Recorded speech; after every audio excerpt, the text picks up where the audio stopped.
Blended learning takes the best strategies in digital learning and combines them with the best strategies in face-to-face learning to create a blended learning opportunity.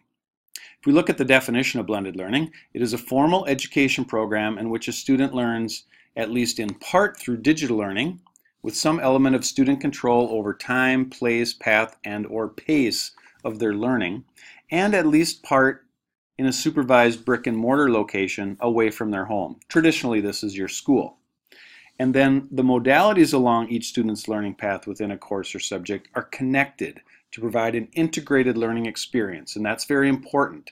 The online or digital learning piece and the face-to-face piece should not be separate entities. They should work in tandem for a very cohesive learning experience for the student. Now, there are multiple models of blended learning, and they range from your straight brick and mortar to straight online learning. Most of the time, the blended piece lies somewhere in between, where we're taking the best strategies of each model. Today, you will get a chance to look at some of these models, including station rotation, lab rotation, flipped classroom, and others.